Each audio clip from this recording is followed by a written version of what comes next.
Okay, isang magandang umaga sa lahat ng ating taga-subaybay ng programang mga balita at impormasyon. Ito po ang inyong nakakasama, Lino Amarillas Juniors mula sa MIB4 Online Radio sa Pilipinas tuwing araw po ng Miyerkules at Sabado 10 to 11 in the morning.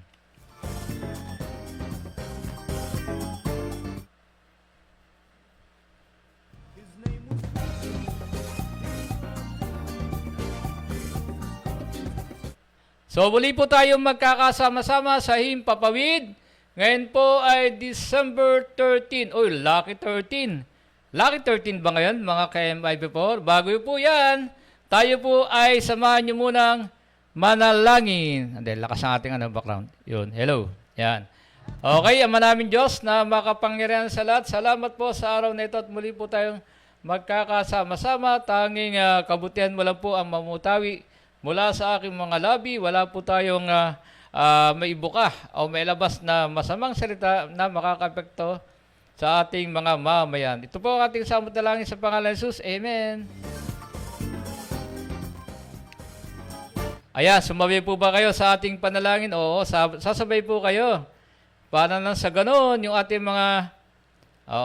mga pangangailangan, nasa na bang ating, para lahat mo ng ating pangangailangan ay kanyang dinggin, dinggin ng ating Panginoon, dinggin ng dakilang lumikha.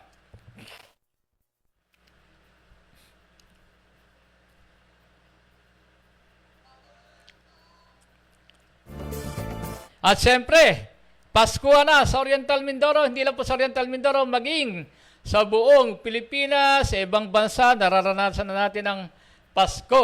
Ang pagpasko, masaya. Di ba? Masaya ang Pasko. Hindi lang po sa ating lalawigan, manapay sa buong bansa. Di ba?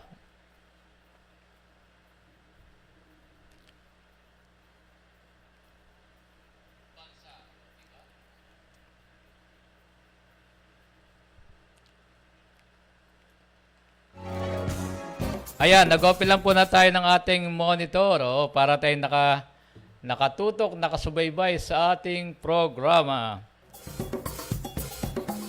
Kumusta na ba ang ating nagdaang isang linggo? Kasi noong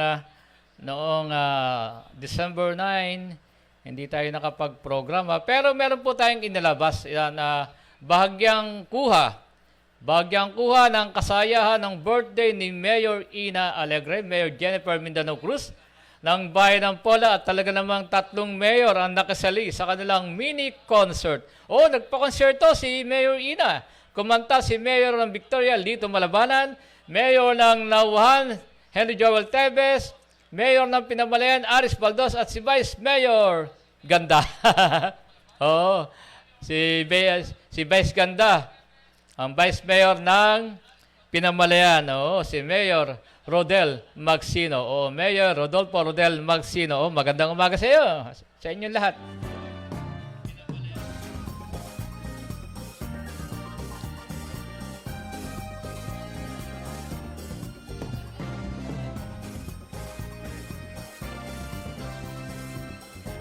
Paano ba natin ito may share?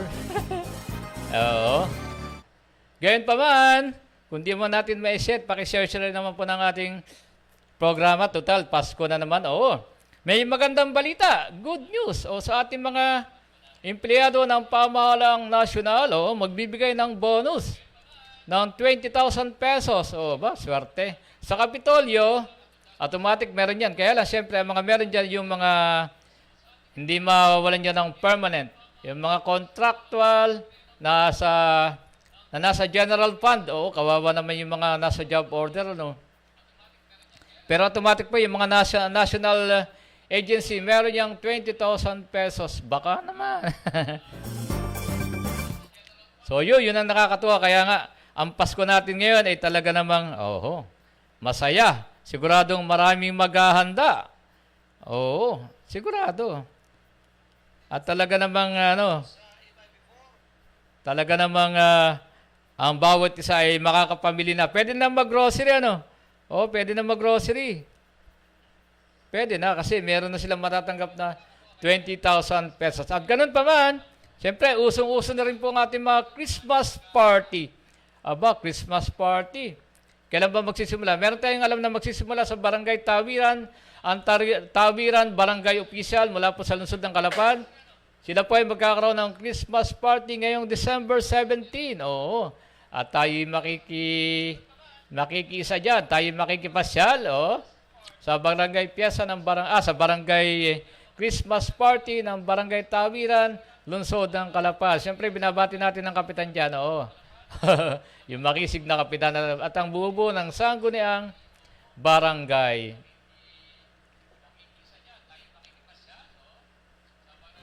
At siyempre, batian, portion muna tayo. Binabati natin si Ate Ellen Barcelona mula sa Edmonton, Canada. Aba, tayo po'y abot worldwide. Hindi lang po tayo sa Oriental Mindoro, hindi lang tayo sa buong Pilipinas, abot tayo worldwide.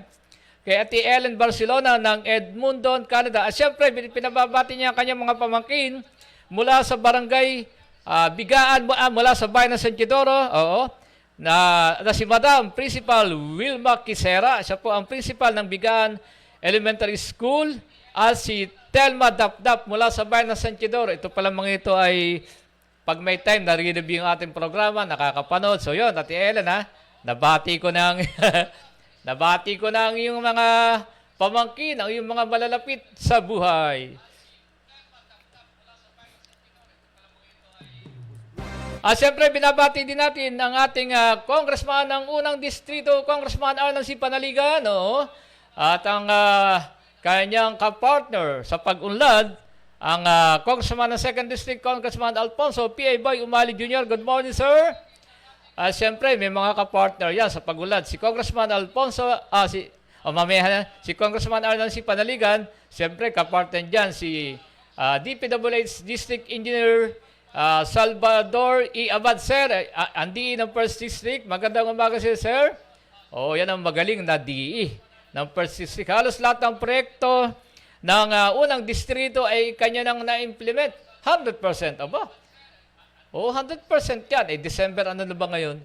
December 13. Noong nakakapanayam natin yan, last November,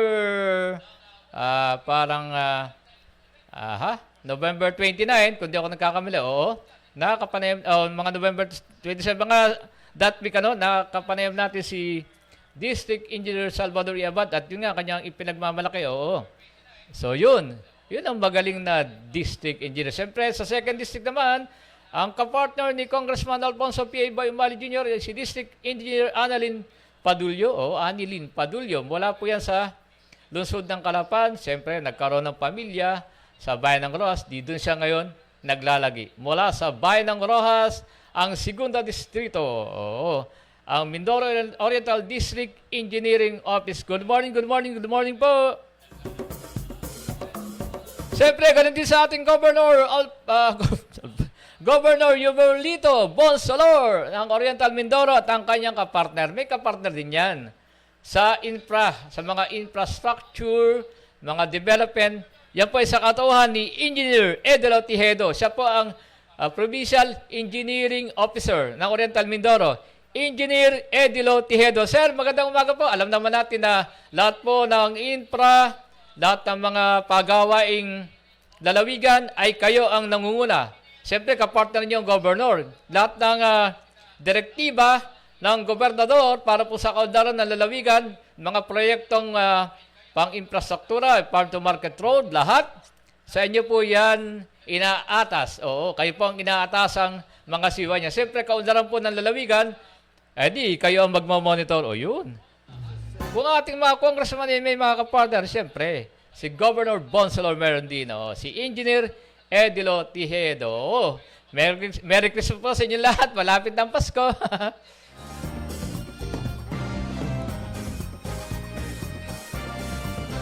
Siyempre, binabati rin natin ng isang maligayang panonood ng ating Provincial Director ng Oriental Mindoro Police Provincial Office sa katauhan ni Police Colonel Samuel S. De Lorino, sir. Magandang umaga po. Matagal na tayo hindi nagkakadoopang palad, sir. Siyempre, ang inyong magaling na Provincial Information Officer sa katawan ni Police Captain Ann Michelle B. Zelda. Ito, magaling na Information Officer. Kaya lang, di natin siya Hindi tayo makahingi ng balita sa kanya. Kasi si Madam, si Captain Zelda ay busy po ngayon. Siya po ay may schooling. Aha, ano ba yan ma'am? For promotion na ba yan? For major na ba yan? Pag for major yan, hindi ayos. Magpakapi ka na. Oh, madam. Oh. Siyempre, binabati natin na isang maligayang panunod ang ating Regional Director ng Police Regional Office, Mimaropa, si Police Brigadier General Joel B. Doriaser. O itong Mimaropa, Mindoro Oriental, Mindoro Occidental, Marinduque, Romblon, Palawan. So yan. Yan po ang ating makisig na Regional Director ng Pro Mimaropa.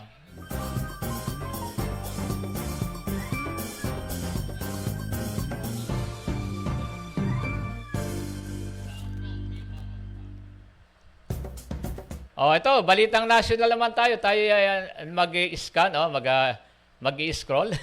Ito, balitang national, no extension sa PUB consolidation deadline. Aba, kawawa naman. Ito ang mga detalye. Hindi na palalawigin ni Pangulong Ferdinand Marcos Jr. ang deadline ng consolidation ng Public Utility Vehicles o PUV para sa Jeepney Modernization Program. Itinakda ng Department of Transportation sa December 31, malapit na. 2023 ang deadline ng consolidation. Ayon sa Pangulo, 70% na ng mga operator sa bansaan nangako na makikisa sa consolidation ng mga prangkisa para sa Public Utility Vehicle Modernization Program o PUV-MP. Hindi yan maaaring payagan ang minorya na maging dahilan ng delay kung saan maapektuhan naman ang mga operators, mga bangko, financial institution at ang publiko. Naniniwala si Marcos na mas marami ang makikinabang sa modernization ng mga PUBs. Muli magsasagawa ng tigil pasada ang grupong Piston bukas December 14 hanggang 15 para sa tutulan ang PUB consolidation. Iginigit ang piston ng maraming jeep ang mawala ng prangkisa kapag ipinatutupad ang PUB consolidation. Yan. So, mahirap nga yun, ano? Yung iba naman, cannot afford pa kasi mahal pa naman. So, hindi nila mahagilap agad yung ganong pera.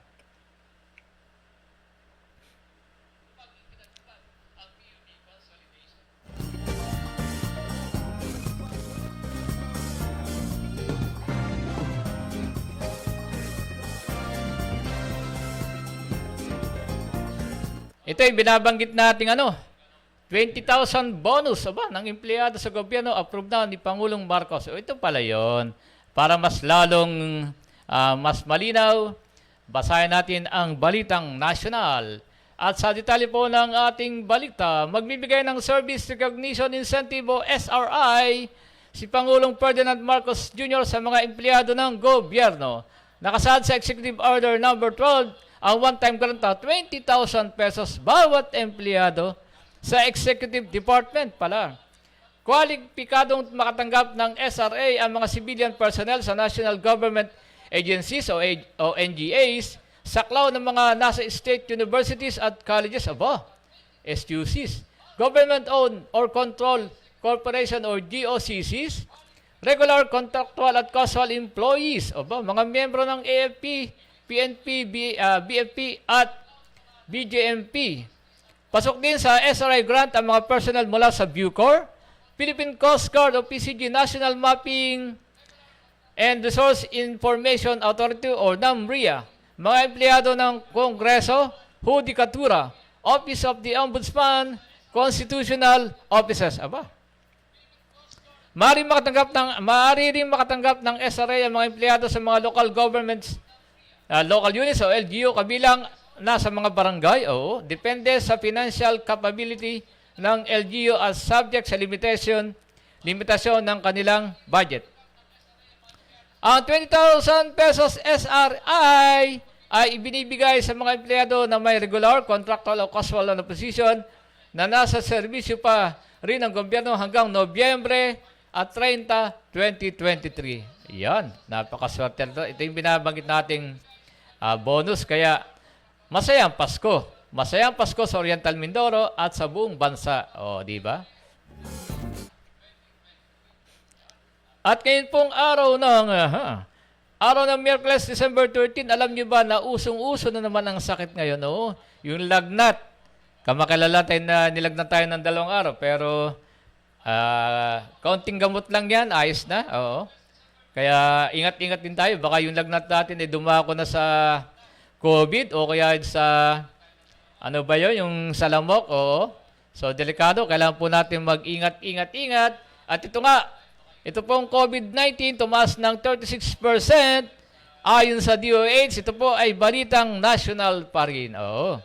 Mula sa balitang nasyonal, patuloy ang pagtaas ng mga kaso ng COVID-19 sa bansa makaraang makapagtala ang Department of Health o DOH ng 1,821 bagong kaso mula December 5 hanggang 11. Aba, ilang araw lang ito.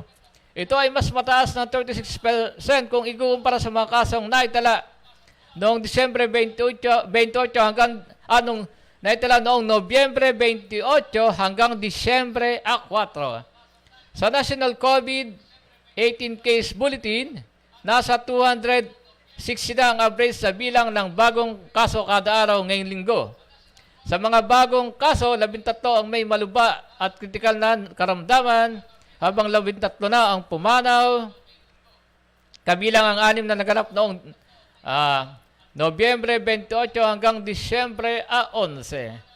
Noong Disyembre 2023, mayroong 228 na maluba at kritikal na pasyente na naka-admit sa mga ospital sa buong bansa dahil sa COVID-19. Pinaalalahanan ng DOH ang lahat na huwag maging kampante ang banta ng COVID-19 at voluntaryo magsuot ng face mask para makaiwas maging sa ibang sakit. So yun, kailangan po natin mag-ingat, ano? Talagang ang panahon ngayon ay hindi nyo masabi.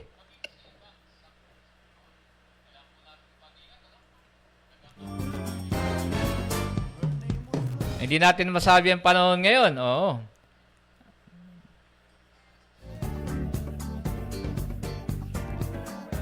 Hinahanap ko lang yung ating, para tayo makapag-share ng ating program. Nasa na ba yun? Post.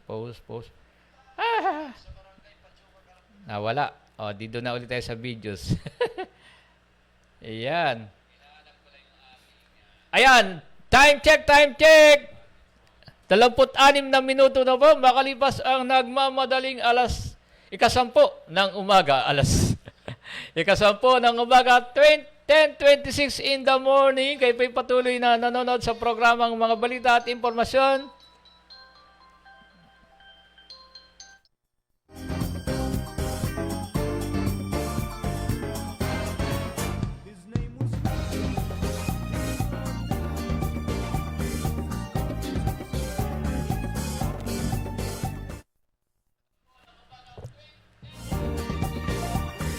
Ayan, may caller tayo.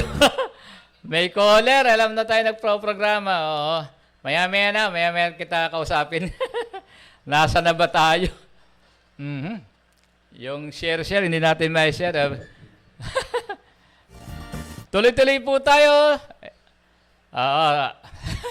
Ito pa yung nakakasama Lino Amarillas Jr. para sa programa Mga Balita at Impormasyon tuwing araw ng Miyerkules at Sabado. 10 to 11 in the morning. Ayan po. Oo, basta tayo lagi tuloy-tuloy ang programa. Oo, kung tayo hindi makapag-programa, meron tayong ibang nilakad. Oo, napaka-importante. Oo, kasi napamahal na sa atin ang pagsahim papawid, ganitong programa. Oo, yan po ay nakatatak na sa ating puso, ang mag-online radio. Oo, di ba? Oo.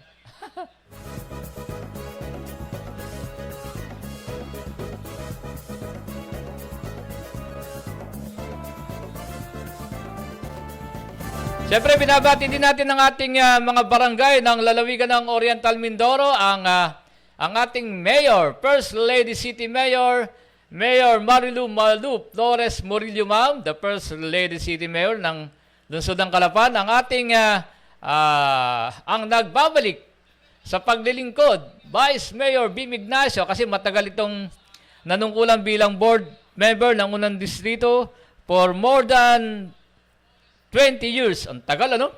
For more than 20 years sa kanyang buhay pamilya, buhay pribado. Siya ay naging public servant ngayon. Oo. Vice Mayor Bing Ignacio, magandang umaga, sir. Oo. At yung mga pailaw natin. Pailaw sa lungsod ng Calapan. Oo, mamasyal kayo sa lungsod ng Calapan. Talagang daman-daman nyo ng Pasko.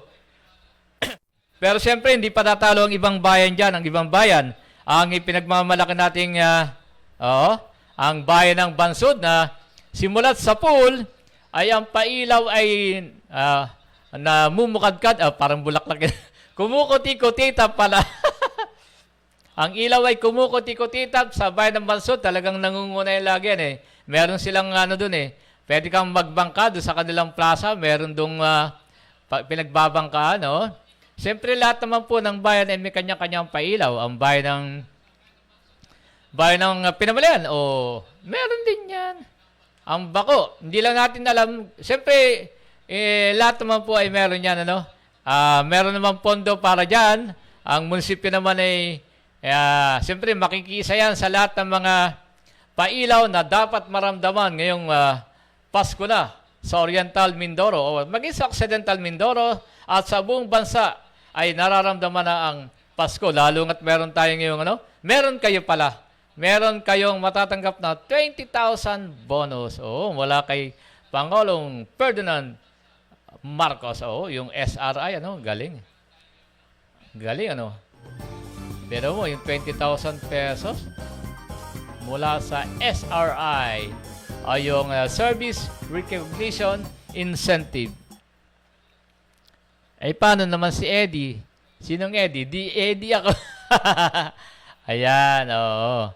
Talagang ganon. Kung ikaw ay kawani ng pamahalaan, edi lahat ng mga oportunidad o benefits ay iyong matatanggap. Kundi man lahat, at least kasali ka lagi sa mga benefits. Yun ang mga pinakamagandang magtrabaho ko sa isang government firm.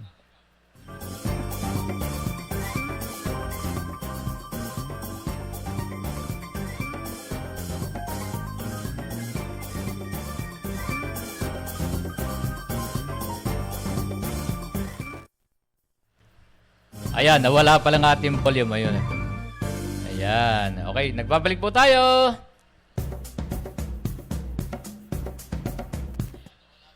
Pag kasi may napipindot kang pag malikot ka sa aparato, hindi mo maiwasang mapindot yung mic. Kaya dapat ingat-ingat lagi sa bahagi ng technical. Nasa na ba tayo? Siyempre, binabati muna natin ng isang maligayang panonood si Engineer Luis Beron, ang ating Chief Maintenance Section ng DPWH First District. Sir, kailan ka ba magiging full-fledged Chief Maintenance? Aba, di basbasan mo na. Magpabasbas ka na, sir. Oo. Yung iba, di na natin babatin kasi mga full-fledged sa kanilang, meron na silang item. Oo. At siyempre, binabati rin natin ng isang maligayang panunod ng ating 426 barangay ng Oriental Mindoro. First District ay 261 barangay. Ang sa Second District ay 165 barangay. Dito po sa lungsod ng Calapan, gaganapin ang eleksyon ng mga associations of barangay captains sa darating na Friday. December 15. Yan ang unang simbang gabi para sa mga Katoliko. Yan. Gaganapin ang eleksyon ng Barangay Association of Barangay Captains sa lungsod ng Calapan. So, manalo, matalo. Ganun lang. Pag lumaban, mananalo ka, matatalo ka.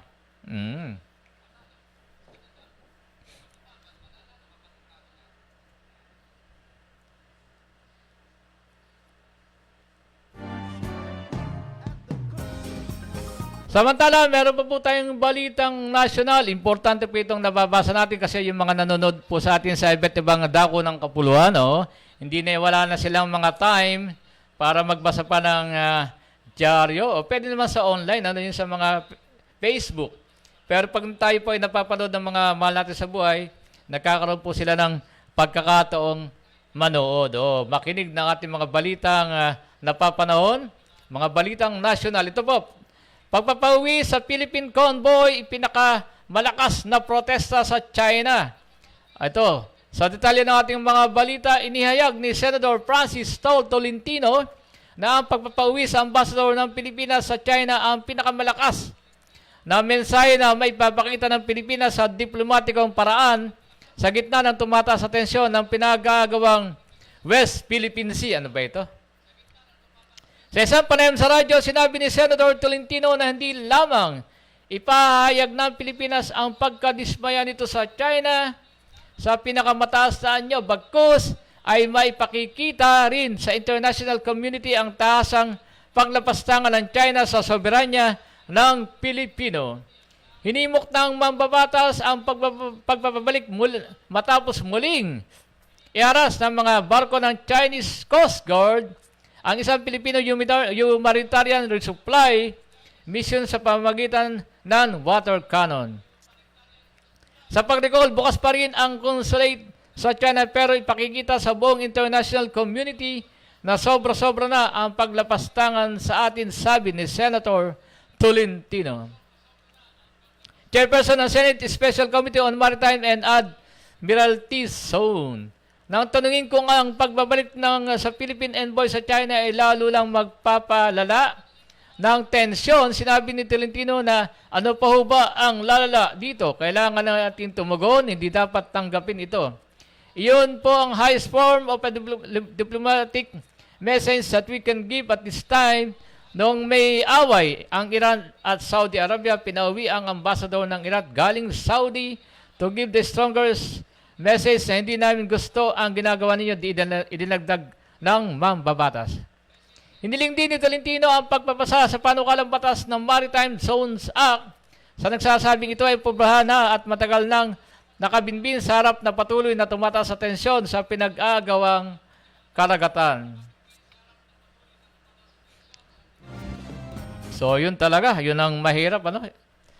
Oo, talagang hindi yata natin kaya sagupain. Pero wag naman. Wag natin sasagupain ng China kasi magkakaroon na dyan ng buwis buhay. Kung makukuha pa sa paliwanagan, dasal, mas maganda. Pero yung tayo ay makipag-away, ay nako. Tayo ang malalagasan kung sila man o tayo ay di bawas buhay. So wag na. Kung madadala pa sa usapan, di tayo ay makipag-usap na sa bansang, yan, ano ba ito? May balitang national pa dito. Ito, tungkol naman po sa budget. Ito ang pinag-aawayang budget ng Pilipinas. Inalsan nga ng confidential fund si Vice President Inday Sara. Ito, tinan natin kung ano mga nakalaan sa budget. 5.768 trilyong piso. Ang laki. 768 trilyong piso. 2024 budget nakatuon para paangatin buhay ng Pinoy. Aba? Para paangatin ang buhay ng Pinoy. Totoo.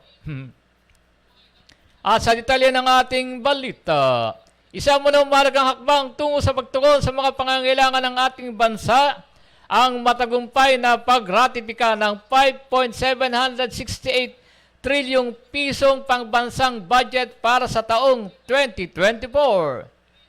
Sa pahayag, sinabi na House Speaker Ferdinand Martin G. Romualdez na ang budget ay bunga ng masigasig na pagtatabaho ng Senado at Kamara na nagkasundo upang ayusin ang magkaiba nilang bersyon. Ang budget ng 2024 ay nakatutok sa pagsugpo sa inflation, pagtulong sa mga mahihirap at pagpapalakas sa mga pangunahing serbisyong panlipunan. Sabi ni Romualdez na idinagdag ng karamihan sa mga alokasyon ng budget ay mga legacy at prioridad ni Pangulong Ferdinand Bongbong Marcos Jr. Sa puso ng budget ng 2024 ay ang layunin na mapabuti ang pagkain, trabaho, kalusugan, edukasyon at pabahay para sa mamamayang Pilipino, sabi ni Romualdez. Sinabi rin ng Speaker na ang pagtanggal ng confidential at intelligence funds na kinilala bilang potensyal na pinagmumulan ng katiwalian ay nagpapakita ng pangako at sa pagsusuri at mabuting pamamahala.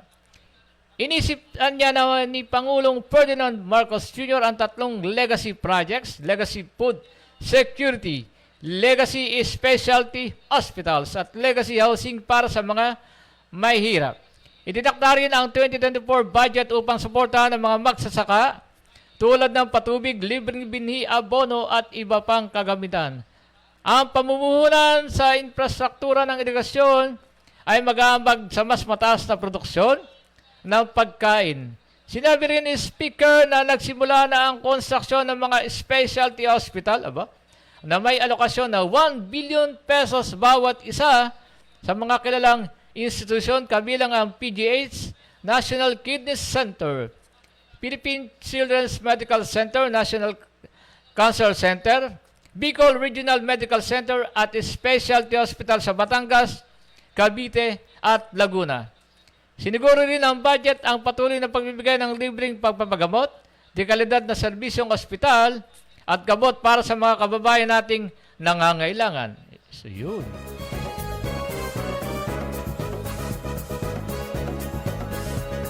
So, yun po ang budget. Talagang kasama ni Pangulong Bongbong Marcos ang mga sa mga mahihirap. Bigyan ng tulong ang mga mahihirap.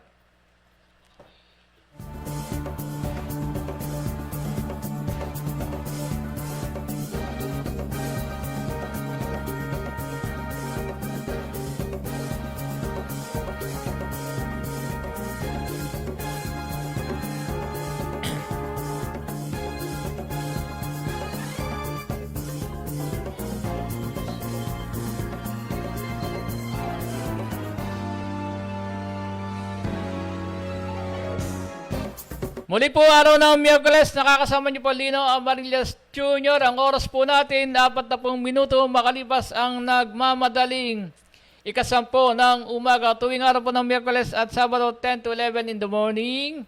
Pakishare-share naman po ng ating programang mga balita at impormasyon dito po sa MIB4 Online Radio sa Pilipinas. Yung gusto pong magpabate, shoutout. Pwede naman po, basta mag-message lang po kayo sa aking programa. Kung di man kayo nakatuon ngayon, meron pa naman po tayong next program. At babatiin ko po ang inyong mga mahal sa buhay. Pati yung mga pinagkakautangan nyo. Di magbayad pag may utang. Lahat. Ang inyong mga kapatid, pati mga kagalit, batiin nyo na rin. Total magpapasko naman. Dapat masaya po ang ating Pasko. Kaya nga masaya ang Pasko. Kailangan magliwanag ang Pasko. May ilaw sa Pasko. Hindi lang sa Pasko may ilaw. Dapat buong araw. Pagsapit ng Enero hanggang susunod ng mga buwan. 2024 na. Malapit na. 2024 na. Kailangan na nating magbago kung tayo man ay may mga masamang ginagawa sa buhay. Humingi ng tawad sa mga kagalit natin sa buhay, magpatawad, kung tayo ay magpapatawad, kailangan humingi din natin tayo ng pagpapatawad. Para the feeling is mutual. Totoo po yun kasi na magpapasko na nga. Ano pang gagawin natin sa buhay? Mas masarap ang tayo ay walang kagalit. Habang tayo ay naglalakad dyan sa kalsada, sa mga kalye, babatiin natin sila. Mas maganda yun.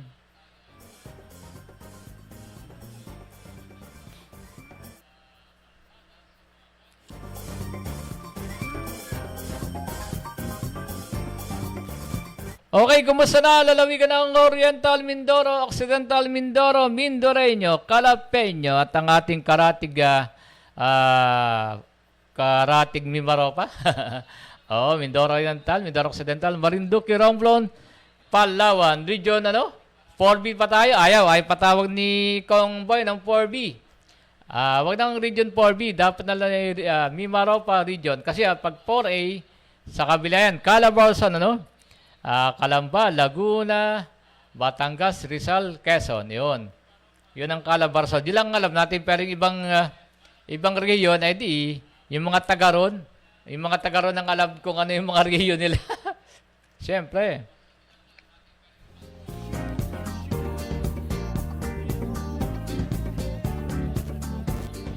Hoy, alam niyo ba na marami lang naipamimigay ngayon kasi magpapaskuhan na nga, no? So, masayang Pasko. Ang iba't ibang munisipyo, siyempre, pinangungunahan niya ng pamahalang palalawigan ng Oriental Mindoro sa pangunan ni Governor Bons Salor. Nagbibigay na sila ng papasko. At yan po sa Kapitolyo, everyday, nightly, ay meron pong palabas na pwede kayong manood, yung mga pailaw dyan, hindi pa man natin napapasyalan. Siguro, isa sa mga gabing ito, hindi araw, gabi, kasi gabi ang pailaw.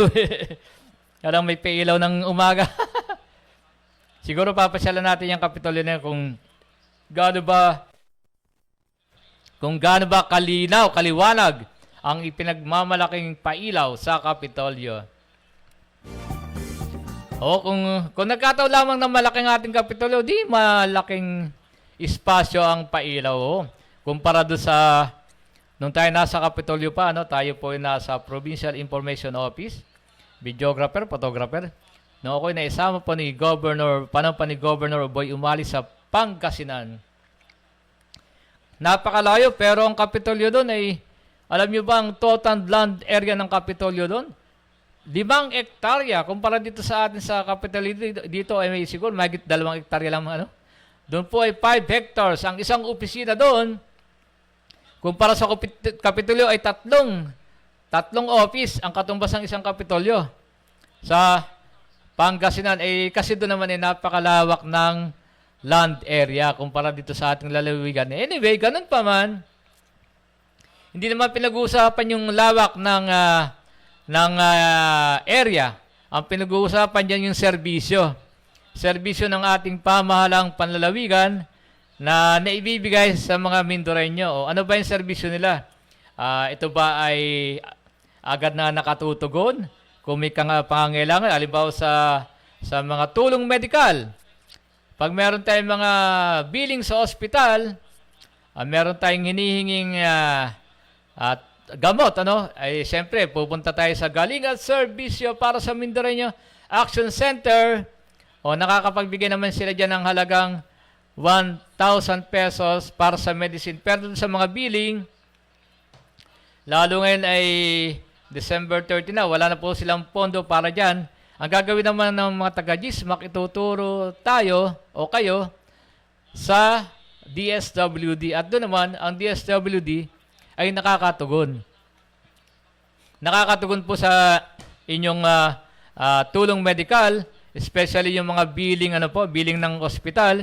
Speaking of billing po sa mga ospital, nabanggit po ni Congressman Arnan C. Panaligan nung siya ay nagbibigay ng educational financial assistance sa bawat lugar sa Mindoro State University, Calapan City, dyan sa Santa Maria Village Gymnasium, lungsod ng Calapan. Sinasabi niya na hindi lang po nakatuon ng kanilang tanggapan sa educational assistance manapay, sila po ay nagbibigay din ng tulong sa mga medical. Tulong medical, pag meron kayong bill, lahat po ng hospital dito, ano ba yung mga hospital dito? Yung private hospital ay accredited na po ng kanyang tanggapan. Ang tanggapan mo ni Congressman Arnan C. Panaligay, may matatagpan sa may barangay Santa Isabel, kahilera po ng kahilera ng PCSO at Sentrong Pangkabataan. Yun. Di office si Congressman Arnan. Nasa gitna ay Sentrong Pangkabataan. Then ang sunod ay PCSO. So, hindi lang po nakatutok sa educational assistance ang kanyang tanggapan manapay. Basta po may billing na galing pong sa ospital. Ano po yung mga ospital na kanyang na-accredited ng kanyang tanggapan? Ito po yun. Holy Cross Hospital. Maria Estrella General Hospital, itong Santa Maria Village Hospital, MMG General Hospital, ano pa ba? Apat na yan, ano pa? Luna Goco Hospital, 5 na yan, ano pa ba? Ito namang Oriental Mindoro Provincial Hospital, may kanya na yung may kanya na yung social services, pero bagamat meron kayo pa rin po ay makakahingi sa tulong makakahingi ng tulong sa tanggapan ni Congressman Arnan C. Panaligan. Ito po ay especially sa mga taga-unang distrito, pero kung talagang kakapusin ang mga sa ikalawang distrito, nagbibigay din po ng tulong si Congressman Alfonso P. Boy Umali Jr. Pero kung ang taga-segunda distrito ay dito na confine, sa Calapan, at kapos pa rin po ng pangbayad sa hospital bill, sa bill, yan po ay pwede pa rin humingi ng tulong sa tanggapan naman ni Congressman Alfonso P. Umali Jr. na matatagpuan sa building ng legislative, building ng Batasang Panlalawigan sa building po, malapit po sa office ni Vice Governor E.J. Falcon. Kaya mo yan, sir? Nandun po ang tanggapan ni Congressman Alfonso P. Umali Jr. Hindi man po kayo pinapangarap o dinadalangin ng magkasakit, di siyempre, iba na po yung may mahihingan tayo ng tulong. Iba na siyempre. Hindi naman dalangin natin. Sabi nga ni Congressman Arnan C. Panaligan, hindi po natin dinadalangin na kayo ay magkasakit. Pero dumadating po sa buhay ng tao yung ganon. So, pag dumating, huwag may iyang lumapit. Huwag tayo may iyang lumapit. Yun, lumabas na yung aking share. Buti naman, yun.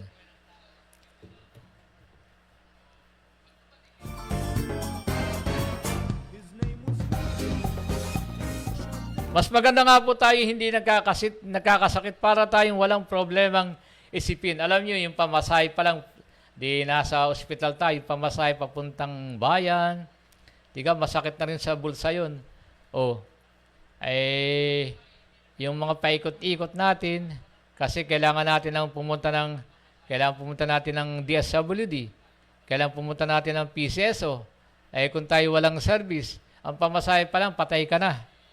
Magkano ang pamasahe dito? Siyempre, pag nagmamadali ka, isang takbo niyan, 50 pesos. Pero minimum fare po natin dito ay 20 pesos. Doon sa mga senior PWD sa tricycle, wala kasing taripa pang pinamimigay ang city government. Pero pag talagang, kung tutusin, kung pwede, 15 sa mga senior citizen at PWD. Wala pang binibigay na taripa ang ating city government para sa mga magta-tricycle. Naalala ko pala, nagkakaroon pa rin po ngayon ng renewal of franchise sa may Calapan City Plaza, yung dating plaza, sa may ibaba.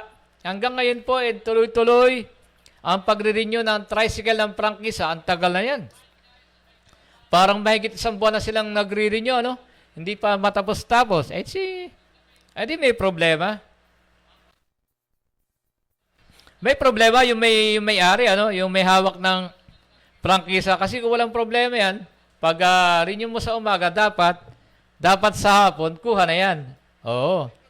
So yun ang problema. So malaman natin, dapat kasi ganon. Ang ating namang city government ay hindi naman nagpapabaya sa ganyan. Palagi silang nakatutok sa mga ganyang usapin, lalo sa tricycle franchise. Ilan na ba ang tricycle natin dito sa lungsod ng Calapan? Kung di ako nagkakamali, huling meron tayong nakuhang info. Yan po ay tinatayang meron ng 3,500 franchise o tricycle, more than 3,500. So marami na rin po yun. 3,500. Marami ng tricycle yun dito sa lungsod ng Calapan. Pero ang iba'y daing pa rin at anong kanilang ginagawa kasi marami na raw e-bike. Yan, e-bike naman tayo. Yang e-bike na yan, Ang kagandahan sa e-bike, nakakapasok siya sa gitnang bayan, ang tricycle hindi. Ano ba yan? Dapat ang e-bike po ay hindi nyo rin pinapasok ng gitnang bayan, ng JP Rizal Street. Wala lugi ang tricycle. Ito pa naman mga e-bike ay walang makina, walang registro ng LTE, walang makina. Walang lisensya ang driver. Kahit estudyante, pwede mag-drive. Anyone can drive sa e-bike. So, yun. Kaya yung iba, nag-e-bike na lang. Kaya minsan dumating yung ating mga magta-tricycle driver, wala nang sumasakay sa amin. Kasi nagsulputan na nga ang mga e-bike. Sa bagay, okay yan, development ng lalawigan yan. Wala tayong magagawa. Gusto nilang bumili, they can afford to buy, oo. So, di ganun.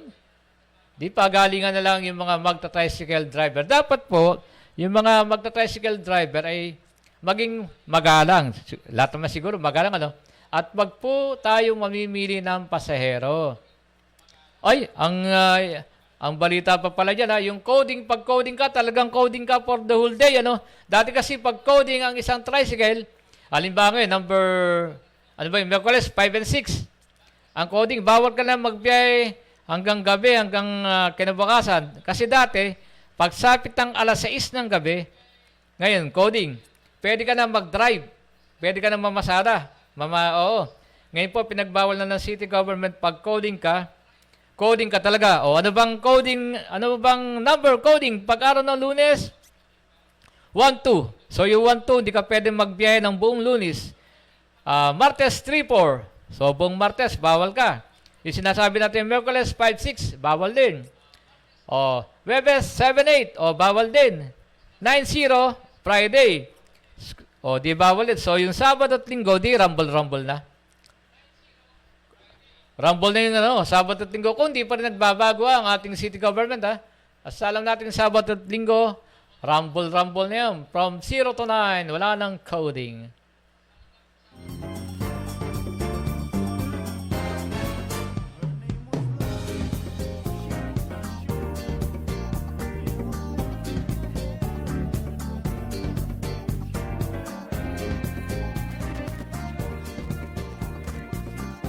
Okay, yun ang ating mga balitang napapanood sa mga prangkisa ng tricycle.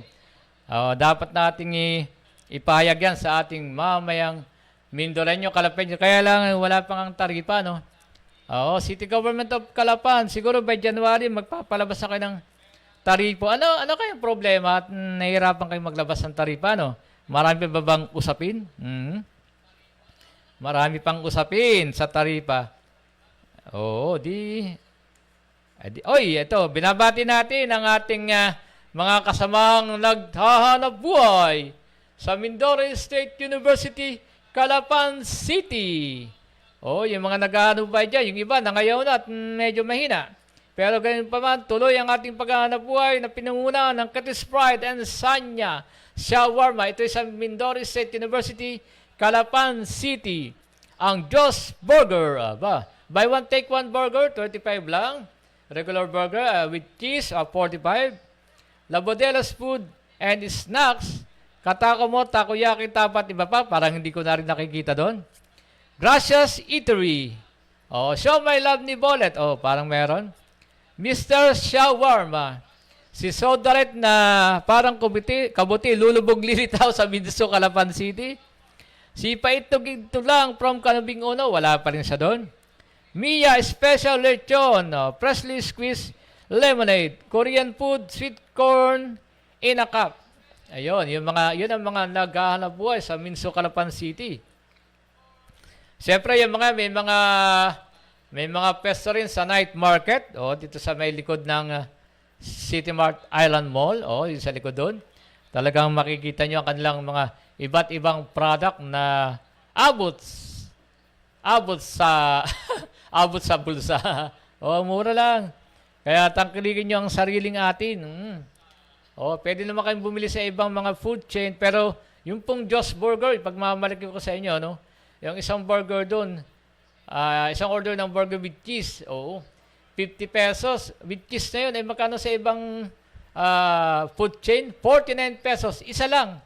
Samantalang doon sa amin, sa Big Mac sa may Maria Estrella General Hospital ay 50 pesos.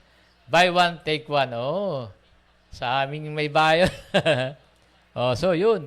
Tangkalikin nyo ang sariling atin. Pwede naman yung ibang product. Pero siyempre, unahin nyo yung atin muna. Atin muna bago yung iba.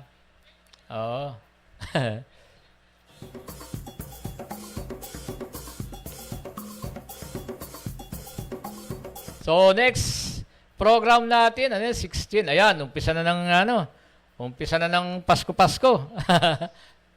Paskuhan na. Malapit ang mga Christmas party niyan. So, pwede na magparamdam ang ating mga mga Pilipino. Kasi pag panahon ng Disyembre, dito lang natin nararamdaman ng pailaw, malamig na simoy ng hangin. Oo. Saka ito ang buwan ng Pasko nga. Pag Pasko, masaya. Maraming biyayang natatanggap. Oo. Oo, sigurado.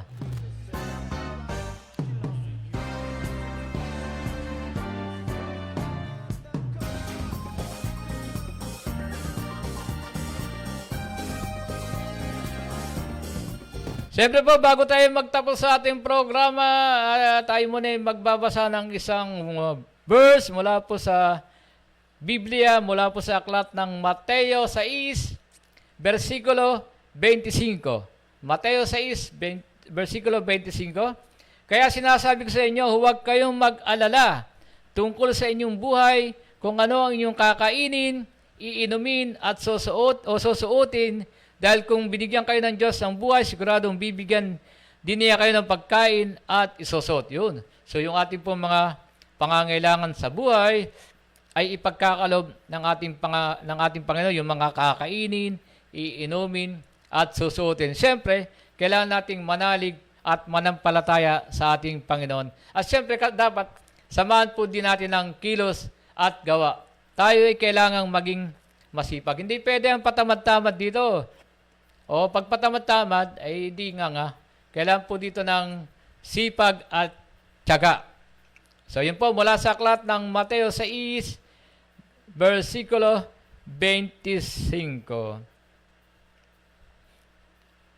Ano pa ba? So yun lang muna. Next magbabasa ulit tayo ng Bible verse para po sa ating lahat. At ito po ay tumimo sa ating puso at isipan. Alam niyo po, mas maganda kung tayo nananalangin, nananalig. Ano bang mawawala sa atin kung tayo nananalig? Nanalangin. At least meron po tayong inaasahan. Anong malay natin, bigla itong ipagkalob sa atin ng ating Panginoon Diyos. O di, anong swerte natin? So, basta po tayo ay palaging mananalangin, magtsatsaga, manalig, manampalataya.